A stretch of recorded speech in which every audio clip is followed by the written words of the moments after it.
Hello everyone. I just wanted to hop on and share 3 quick tips. So, I'm going to be talking about self-love and mental health a little bit. So, self-love is something that I have recently become just really all about in my personal life, and I would recommend to anyone because I think that caring for ourselves is so important. And if we don't take time to care for ourselves, no one else is going to for us.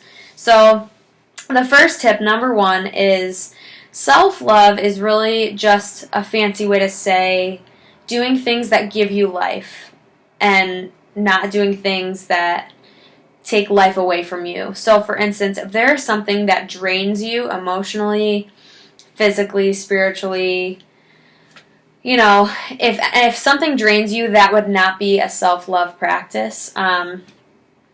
What would be a self-love practice is something that gives you life, that makes you feel energized. So here are just some examples for me of things that personally are things that I do for self-love, for self-care, and to make sure that I am mentally and emotionally healthy. One of the first things I love to do is work out. I love to walk. I love to do yoga. Any of those types of things, especially walking and yoga, I feel like really are great ways for me to experience self-love. And I just love working out. Even if it's an intense workout, I feel like it cares for me well because I'm relieving stress and I'm sweating and I'm getting rid of frustration, but I'm also getting a really good workout and caring for my body well through that. I love coffee. I love reading. I love watching Netflix. Spending time with my husband, or maybe spending time with your spouse, or spending time with friends. I love to spend time with friends over coffee or just hanging out. I love to listen to music or even play music. I'm a musician, so I love to play piano and guitar and sing. I love to get my nails done if I can afford it. And another thing that I practice daily is just deep breathing. If I'm feeling stressed or, deep breathing is something that you can implement into your life no matter what you're doing. So I really try and breathe a lot. So that's the first tip. The second tip is don't feel guilty about taking care of yourself. Some people, I've heard of like the mom guilt thing, and I'm not a mom, and maybe someday when I am a mom, maybe I'll understand that a little more. But I don't think that choosing to have self-love and care for yourself to make sure that you are well emotionally and mentally is a bad thing, and you shouldn't feel guilty about that. I think that taking time out of your day to practice these self-love practices is actually really good, because if you are in a really good state of mind, then you'll be able to care for the other people in your life better. So, for instance, your kids or your husband or your friends, or your coworkers or people at work or people that are just around you in general. Like, if you're grumpy and stressed and frustrated and annoyed and tired and irritable, you're not gonna be able to do the functions of your daily life well.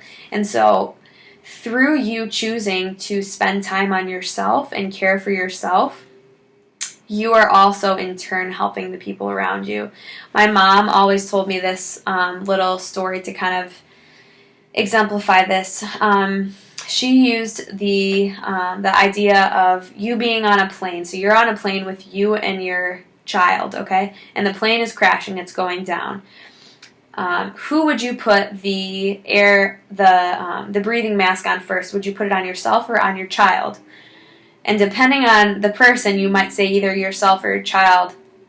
I initially would think you put it on your child, but you actually need to put it on yourself first so that you can then put it on your child. Because if you pass out, then you can't put it on your child, right? And the same is true with self-love. If we're not taking care of ourselves first, we're not going to be able to take care of those around us.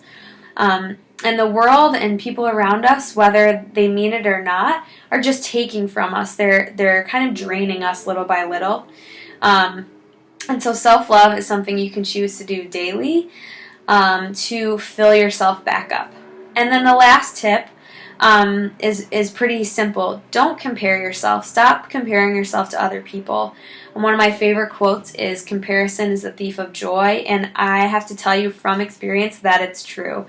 When I compare myself to other people and their life and what they look like and their body, how much money they have, what clothes they have, what their hair looks like, the list goes on, right? When I compare myself, I have zero joy, like zero, okay? So don't compare yourself to other people, because that will quite literally strip you of any joy you have. Instead of comparing yourself to others, whether it's physically or emotionally or, whatever, in whatever way, define beauty for yourself. So beauty for you might look different from beauty for the person next to you, and that's okay. So stop comparing. Define beauty for yourself, whether that's wearing no makeup and not doing your hair at all, or wearing a ton of makeup and doing your hair every day, or, wearing yoga pants every day, or dressing up, or whatever it might be. Define beauty for yourself and stop the comparisons.